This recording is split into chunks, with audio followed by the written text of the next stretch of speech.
Welcome to Up and Away, the restaurant marketing podcast, saving the world from bad marketing, brought to you by Kubrix, the all-in-one platform for loyalty and customer engagement. In today's topic, we're going to get real hot talking about discounts, how to win the war of discounting the right way, or value. Which one is it? We have Arun, who's the founder and CEO at Kubrix. He's a tech veteran with over 2 decades of experience. Before Kubrix, he was the principal data scientist and architect for developing Starbucks' personalized customer engagement platform. We've all used it. We all know exactly what that is. So you're meeting the guy. My name is Rev Ciencio. I'm a hospitality marketing consultant, tech evangelist, content creator, and co-founder and CMO of Handcraft Burgers and Brew, a smash burger spot in New York City. Look, I think we can all agree it's a dogfight out there for restaurants. There's lots of competition. Guest habits and preferences are always changing. Everybody has a limited budget. Many restaurants go into discount mode like almost by default, and I literally see it all the time. 10% off coupons after I've already landed on a restaurant's website, welcome emails with like discounts to return, buy one, get one free offers on third-party marketplaces. Does it work? Does any of it work? When is the right time? When's the wrong time?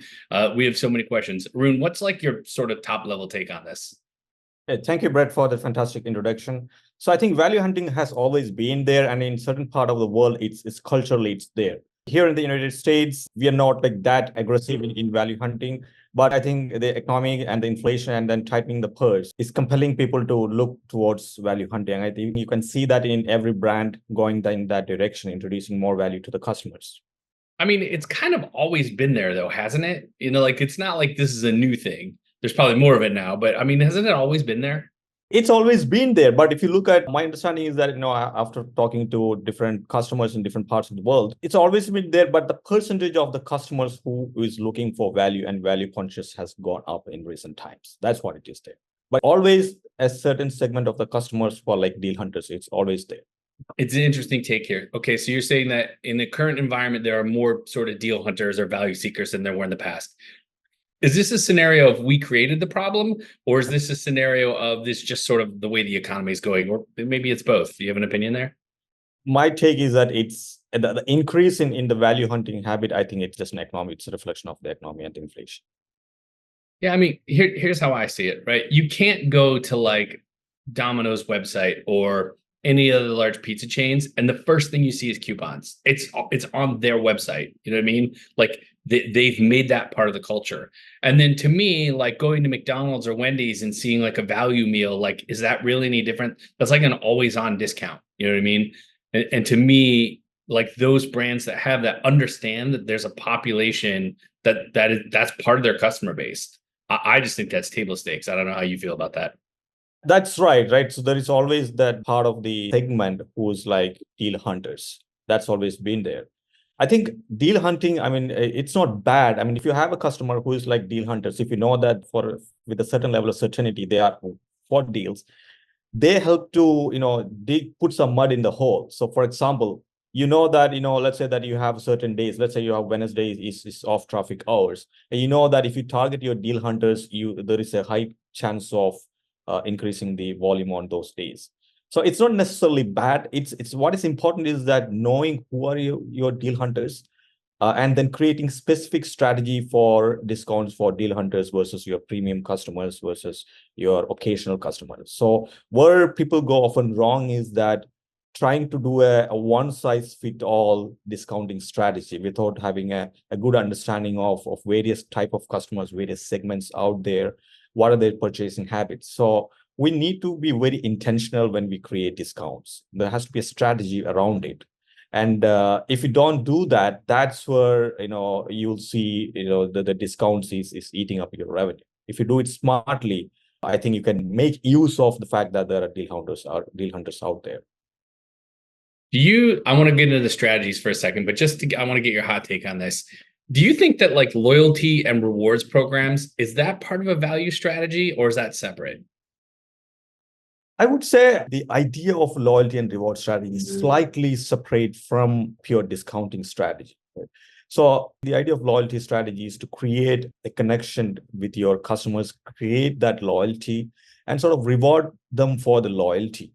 In discounting strategy, you are rewarding for that instant transaction. It's very transactional. I mean, if you do the discounting in terms of 10% off coupons kind of discounting, On a larger base, of course, you're giving discounts to your loyal customers also, but the form of discount is different. You're rewarding them. For example, think about partnership discounts where you're not necessarily discounting for a product or instant discount. You're giving them new experiences. For example, hey, you come to my restaurant, I'm going to give you discount on the baseball event ticket because you're my value customer, correct? So the form of discounting, the intention is very different from a loyalty strategy versus your instant discounting perspective. Heard. We should do an episode just on that. Yeah. When we probably will. Okay, what would you say are some of the best strategies for discounting? And you can go high level or granular, and that's probably a whole hour discussion. But what do you think are really from a top level? What's the best strategy for discounting? I think to what I said earlier, you have your loyalty strategy. That is an ongoing reward strategy. Okay. So you structure your loyalty program. I understand your customer habits, understand your tiers and the tier value, right? So maybe you'll create 2 to 3 tiers and then see what is the right reward for them. And that could differ from business to business. If you're a fine dining restaurant versus QSR, these things could be different. Versus your regular discounting strategy, the first thing is that establish your objectives behind discount. So it could be very much like, hey, my first objective is that improve volume in my off-peak hours. That's one strategy. So that's your one objective. Second objective could be create new loyal customers, get more customers, increase the frequency, transition my new customers into a loyal customers. That could be a different strategy. That's a different objective. Another objective could be win back my lost customer. That's a different objective. So if you look at the first one, let's say that off-peak hours, then you are highly likely you're looking to give discounts to people who are likely, let's say you're targeting to increase volume on a Wednesday. So you have first to do a data analysis to see who are the people who are likely to come on Wednesday. And then you can very well go after the discount hunters for that to fill the gap there. So the strategies, what we have to do is that establish those business objectives, what you want to do, analyze the data, understand who are the right segment to go after, and then see what makes most valuable to them. So if you look at the different type of discounts, there is this event-based discounts. There is like birthday rewards and anniversary rewards. There is time-based discount, like, okay, a discount on happy hours or a dinner or early bird hunter or early bird diners or late night diners. So there is this time-based. And then there is this, continual rewards from a loyalty perspective. So you just match the objective with the right discounting strategy. Okay, I'm going to challenge you a little bit here. Because first of all, I agree, but I think it's a complex web, right? And so you just named 10, 12 initiatives, repeat churn guests, lapse guests, switching day parts, switching fulfillment channels, filling empty seat. These are all important, right? If I'm running a discount for every single one of those, where am I not running a discount? No, you're not. So there are two things. One is that you might be running a discounting or on every single one of it. At the same time, it's possible. But then what kind of discount you're doing for each one of these different. So when it's a discount, let me just expand that word discount, right? I'm not always talking discount in terms of an instant 10% off, right? So let's say that you want to take your segments, which is deal hunters is one segment. You have your loyal customers, you have regulars, you have occasional diners.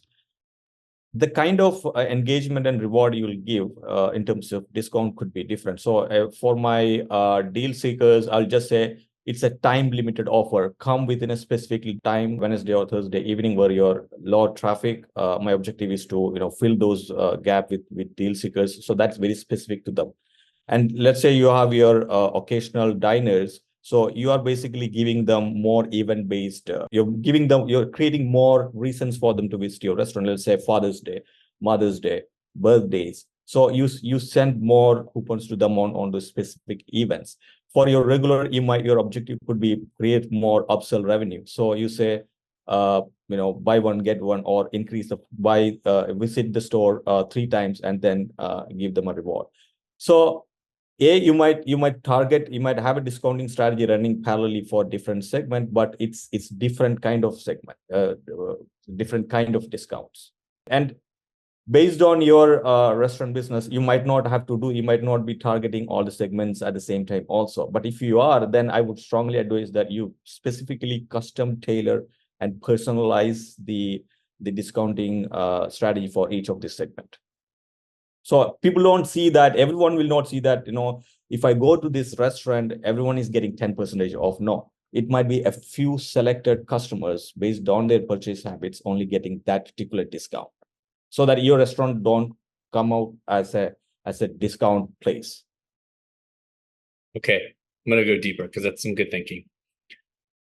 Let's say I'm a restaurant, and I am.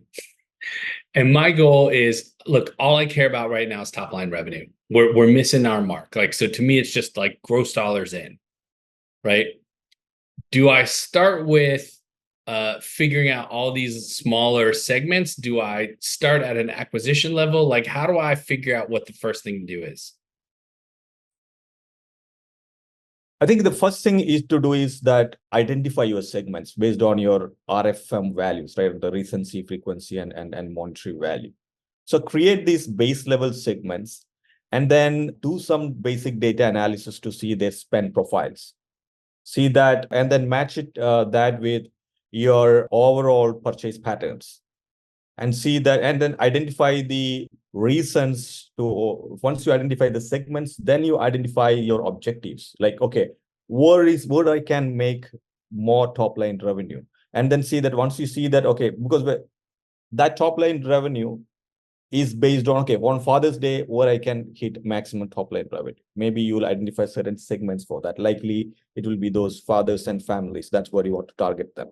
Or on your regular weekdays, who are those happy hour customers. So once you establish these segments based on RFM and also the product habits, who are my beer drinkers, or who are the people who are likely to buy burgers.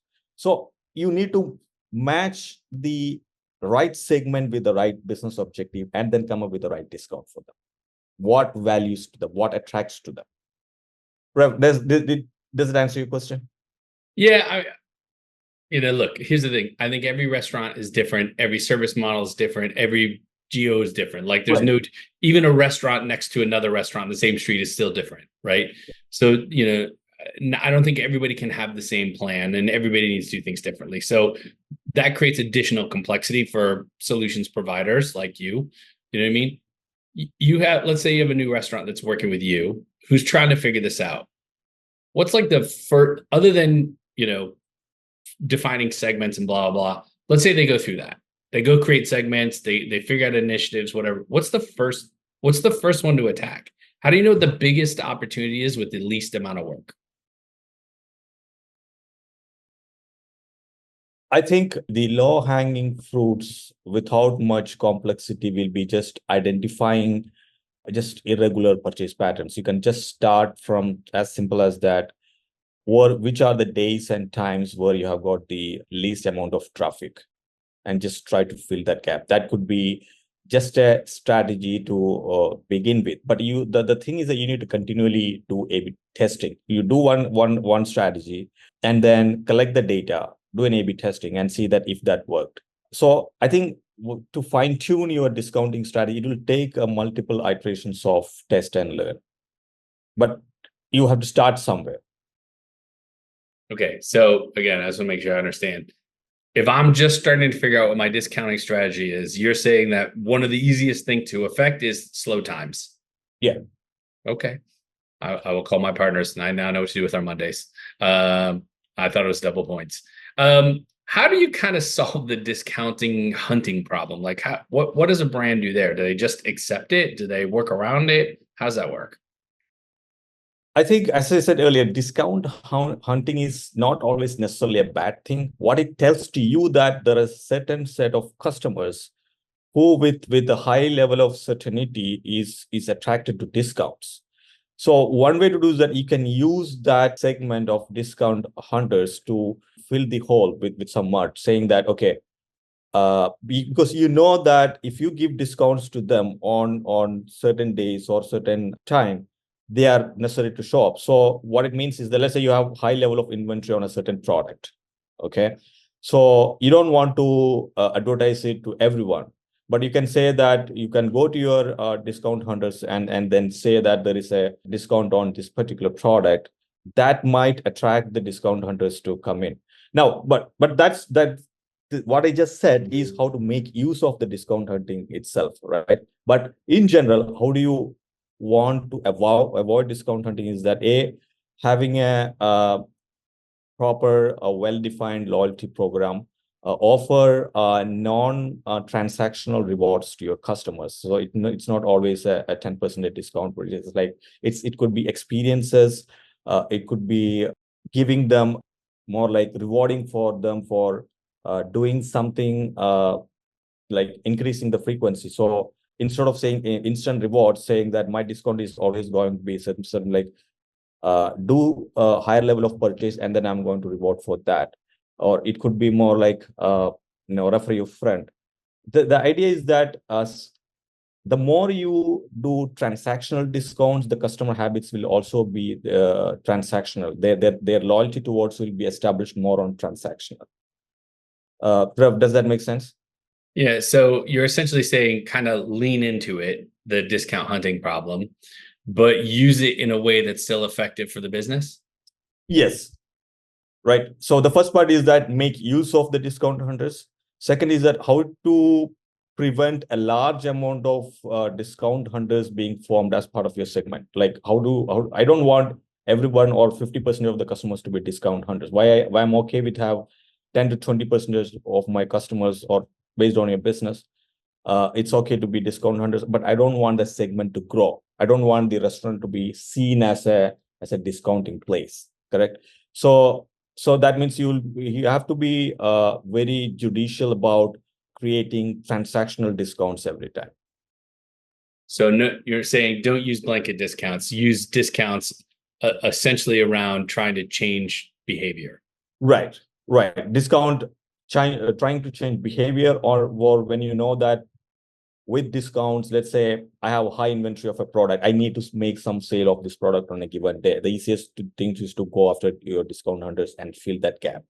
But other than your established, well-defined strategies, don't always go with instant discounts. What is an instant discount for those that like, don't understand? Come and take 20% off, like instant reward, instant. Instead of saying that, this one thing to say that, come to visit 3 or more times in the store and then take a reward, or come this week for 3 times and next week happy over 20% off. That's that's like you're asking customers to do something, versus plainly like this week 20% off for everyone. That's a discount. That's an instant discount, and customers see it as an opportunity, right? Customers see a weakness in you in that times. So essentially, like, come in full price 3 times and then you get access to a discount. That's much better. Interesting. Okay, I've not heard that one. That's a good idea. Okay, so I have lots of questions, but clearly, the technology and platform you have can create a lot of this. It can take the headache of segmentation and analyzation off the table. For a restaurant that doesn't have a tool like Kubrix, like what would you recommend? Like, how do they figure out what's the first segment they should try to figure out, or how they keep that ongoing? If they don't have an access to a tool like Kubrix or something similar, I think the it's a lot of work. It's a work. You will need to hire a data analyst, understand your data patterns. Someone has to do the work, right? Either you say that I don't want to do the work, I don't care about this. That's one aspect, or someone has to do it. Either the tool or some person, you have to hire someone to do it. I don't see any other alternatives, right? There's no taking the red pill in the matrix, is what you're saying? Like, I don't see that. Either you if you want data, you gotta have a tool. Yeah. How do you kind of like determine the right discounting, like a percentage off, a buy one get one free, check in to earn? Like, how do you know was the right one for which segment? So there is two aspects. One is regularly you can understand, you can create certain segments that in general associated with certain kind of discounts. As I said, occasional diners, they are more prone to visit during events. They might respond well to special personalized events like birthdays and anniversaries. Again, deal seekers are primarily motivated by instant discounts. Your high spenders might be motivated by more like experiences, rewarding them with experiences. They're not necessarily after saving a few dollars. They are looking for premium experiences. So you can reward them with better experience in the store, maybe premium window seating in the restaurants, or premium service, or access to new menu items, early preview on them. So you can reward those high spenders with better experiences. Now that's talking about from a segmentation point of view. But within that segment, how do you identify what is the right discount to attract each individual customer? So that's more like a sophisticated test and learn. For example, I'm attracting deal seekers this week for my happy hour on Wednesday. How much discount I gave to Arun versus Rev? So that part is done through a little bit of machine learning and AI understanding. It's more like internally the algorithm kind of test and learn. The way it works is that it starts with, let's say, a 10% to person X, and see that, and that also depends on the past behavior of the customer. And let's say it starts with 10% and see that how well the person responded to that 10% offer. If the person has not responded positively to that offer, it slightly increases the offer. And over a period of time, the algorithm is kind of trying to learn what is the sweet spot for each customer within a boundary of within a window of discounting. So we set a minimum discount of 10% and let's say maximum 15%, and then see that how I can further optimize by giving very personalized discount offers to each customer. Maybe certain customers respond well to a BOGO offer or a product-based discounts versus just saying X dollars off. So within that, how do you identify what kind of discounts each person like by applying data science and AI algorithms? Okay, I want to make sure I understand. So you're saying set up segments. Yeah. Identify where you have need in your business. Essentially, slow times is the one we're using, right? And then if you have an understanding of who your customers are, you know what offer to send those customers to get them to come on a Monday. Let's play this out for a second. Let's say I'm slow on a Monday and I want to get value seekers to come to a Monday. I could give them, happy hour pricing or something like that would work. That's sort of the idea, right? Right. Okay. Now, same thing, same scenario. I'm trying to drive traffic on Monday, but I want it for my big spenders. So the idea might be, I'm going to put together $100 tasting, super crazy event that like has a value innately, but like appeals to somebody who would spend $100 on a thing. How do you identify who is the right customer to target for the right period? Like there, I gave you 2 examples of how to fill a Monday. How do you determine which is the right one? Is that a test? Yeah, I tried this guest this Monday, those guests that Monday. Right. So let's take this segment. Let's take your big spender customer. Okay, there's a segment out there. In general, that those customers are seeking high quality experiences, but you still don't know what specific experience you have to offer to each of the customer. So one approach is that, hey, all my big spenders, this Monday, I'm going to give you access to a special music show, which is in a restaurant specific for them. But you don't know that everybody is going to be attracted to that within your big spender segment. There will be certain customers, but people who are not interested in music shows, it's not valuable for them. So let's say that you can offer different. Let's say you have set of 4 or 5 different kind of experiences you can offer to your big spender. One is music show. One is early access preview to special menus. Third could be special cooking experiences with high-end chefs. let's say you have three different experiences you can offer to them. Now you want to learn within those high spenders, who are the customers who are likely to respond to each of these different kind of experiences, and then you want to personalize this offer to them. So that means, you have to learn that Arun is going to respond to, let's say, a new cooking experience with a high-end chef, a Michelin star chef who is invited to the restaurants, versus Ravi is going to be interested in the music, which is happening, the jazz show happening within the restaurant. That part you have to learn with a certain set of test and learn. So that's where tools like Kubrix or similar will help you to do A/B testing and learn this. It's an iterative process, but once you have established that, then it's much easier.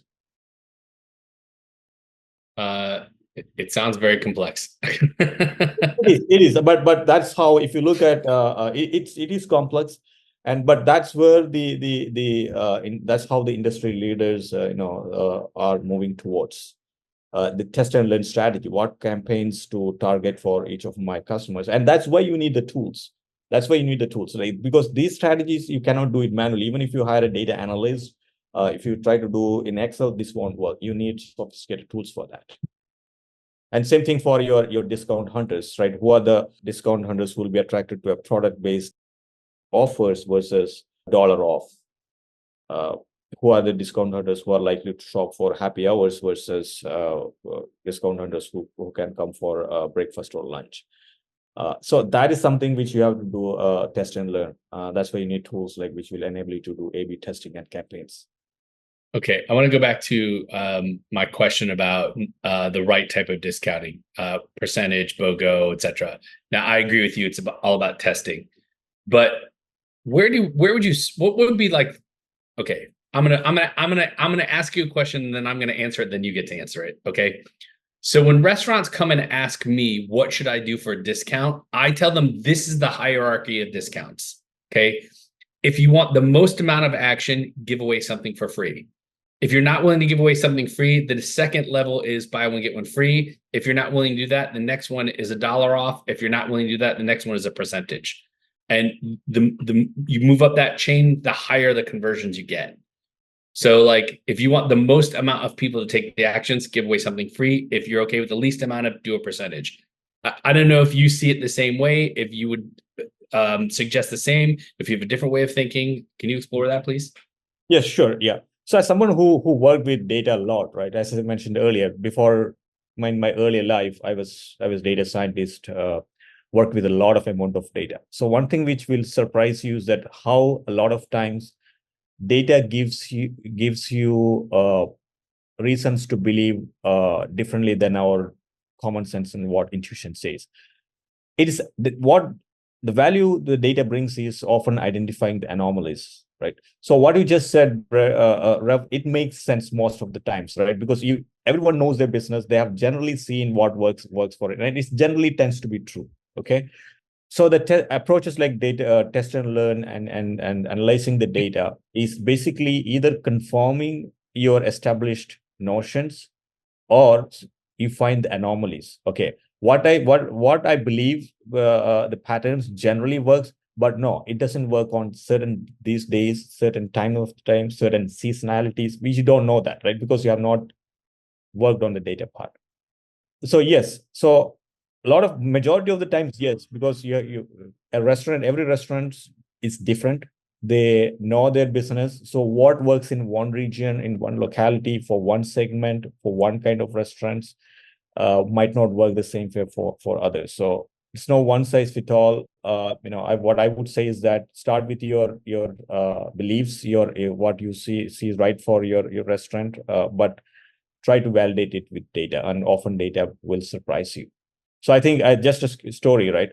I think one of the interesting story with data analysis happened the Walmart case in early 1990s, the beer and diaper relationship. I don't know how many of you have heard it, right? So it's like Walmart observed.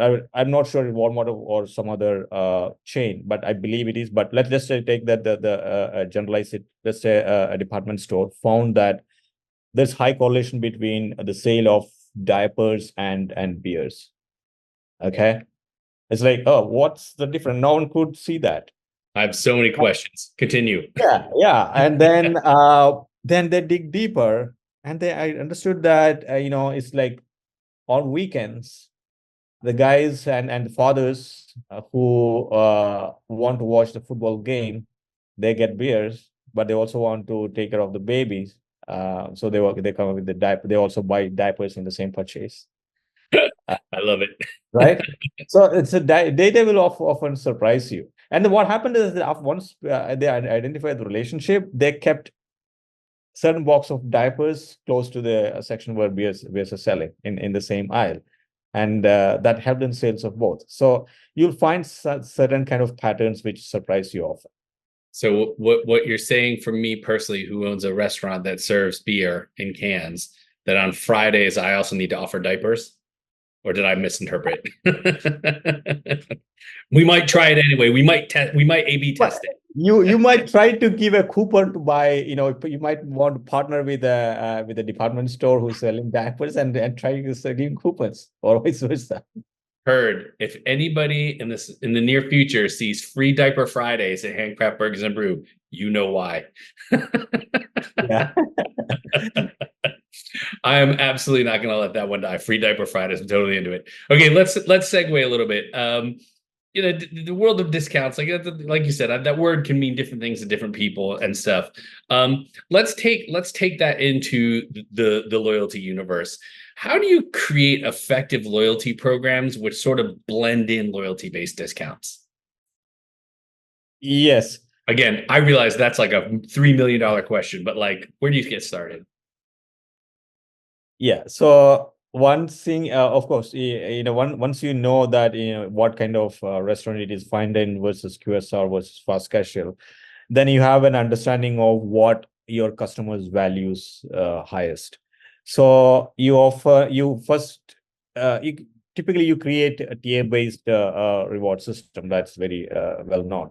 That basically to give higher level of discounts or rewards. Let me use the word reward better for as they proceed in the loyalty journey. So define your tiers, define your rewards for each of the tiers, and those rewards has to be appealing based on the customer profile you have. As I said, if you are fine dining restaurants and high spending customers, what they value will be different versus if you're a QSR or fast casual. And then you have to use personalization. I think personalization is a very big thing, right? Every communication, every reward which you do has to be personalized so that it matters to the customers. So if I get a certain reward which I don't care about, then there's innate notion of that the restaurant do not really care about me or not able to make an attempt to connect with me. And then of course you need to promote the program effectively. So with right communication, in-store promotions, social media campaigns, any referral incentives to increase the reach of your loyalty program, and keep on monitoring and adjusting with data. So you keep monitoring the signups. So one thing you have to do is that you have to ensure that more and more customers are enrolling into the loyalty program once you create it. And what we have seen is that initially to enroll, you will have to give some kind of an exchange of value. And that really promotes customers to, that incentivizes customers to join the loyalty program. And you probably will have to give some kind of value exchange. So for example, one of our pizza restaurants, what they did was that I think almost like one small pizza free because you enroll. And then for another large coffee chain, what they have done is that just by enrolling, you get 100 loyalty points free. So that worked well, and in that coffee chain's experience, they could enroll 30% more customers than they expected in the first month itself. I think that's a upfront investment you have to do to create that. Once you create the loyalty program, then it's very important to ensure that you do enough personalization, enough nurturing of the customers, because it's easy enough to create a loyalty program itself. But the hard thing is to nurture the loyalty program, keep customers interested in the loyalty program, give personalized experiences, personalized gamification, promote the program, having appealing rewards. Everything is part of the puzzle, and it has to be data driven. Where we go wrong is that we don't analyze the data enough and always go with our intuition alone. I think it's important to validate our intuitions, validate our understanding with seeing that whether data tells the same story or not.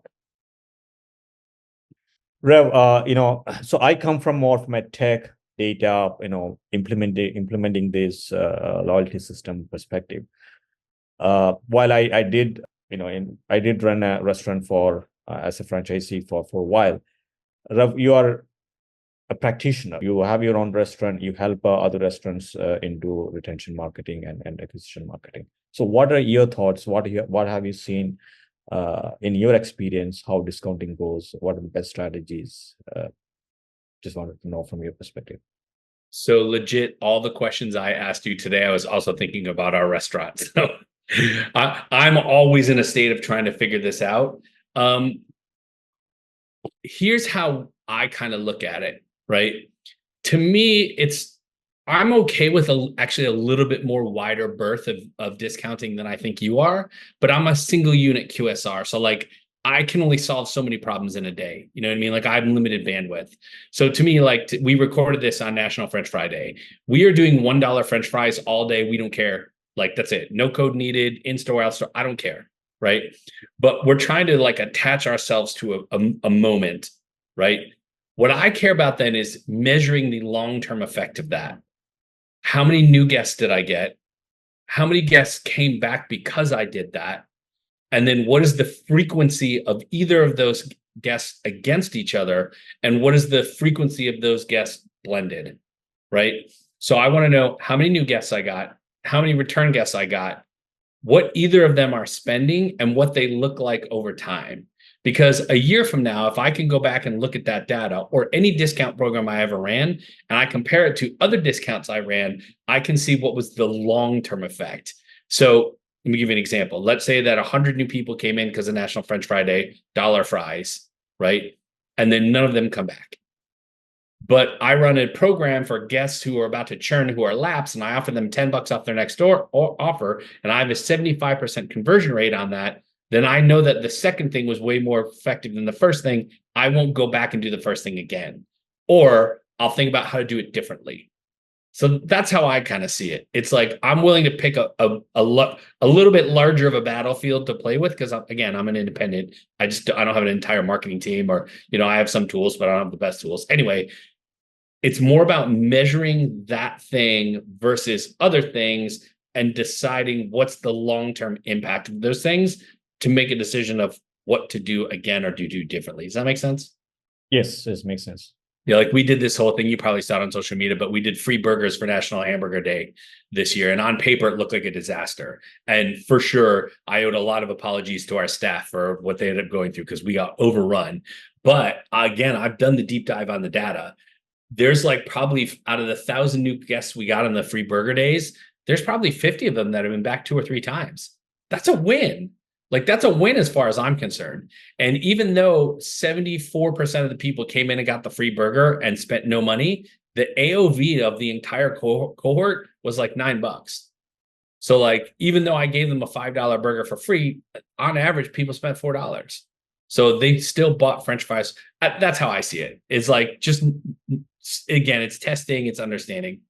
Makes sense. Yeah. So Rev, I think that the idea of that testing is perfect. But one thing which often we might miss in the testing is that how do you infer the results that, one thing which can happen is that unfortunately, let's say in your case, on National Burger Day, maybe it just happened that it's a hot day in the summer and people do not want to get out. We don't know that, right? Nope. So when we do the testing, it's important to test it multiple times with maybe different conditions before we completely conclude on that. I'm assuming that particular testing is very important. You're really looking forward to establish a certain fact.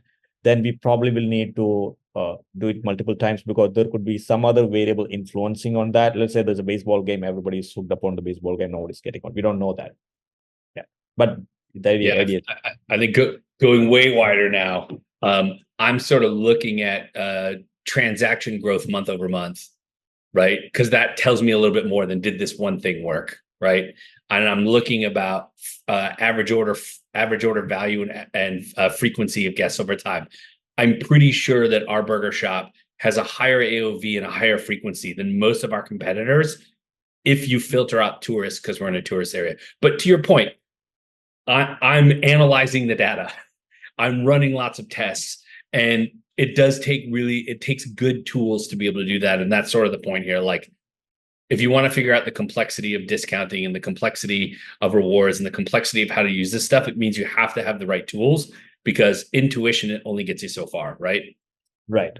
And what happens that as your restaurant has got more number of locations, the bigger it is, the more nuances and complexities to associated with it, because you might have stores in different locations, different kind of customers, different zip codes, East Coast versus West Coast, all differences. What happens that the more number of locations you have, more customers you have, you'll take more data and more testing to establish a uniform fact which is applicable for majority of your customers. If you have one or two units or less than 5 units, it's much more easier, because less number of things can go wrong in terms of observing, what other variables were there. But more complex, more larger restaurants will have to really be bothered about ensuring that they do data analysis. I mean, see, coming from after working with one of the largest coffee chains, I mean, in the world, like working at Starbucks, I don't want to speak for them, but in generally the big restaurants out there give a lot of importance to data analysis. The army of people who are doing that to ensure that every variable which govern the customer behavior is being taken into account. Amen. We could probably talk about this for another 2 or 3 hours. But Arun, this has been a really great conversation. As far as this is our first podcast, I'm pretty excited about this. We got really deep, and I'm looking forward to everything else we're going to talk about. Sure, fantastic. Cool. Well, hey, listeners, thank you for joining us. If you enjoyed this conversation, can you please share the episode with a friend who might also find it helpful? And if you really enjoyed the conversation, can we please ask just for one favor? And that's please give us a rating in iTunes. That kind of helps us to spread the word to others who might find this valuable just like you did. And for more like this, please don't forget to hit the subscribe on your favorite podcast player.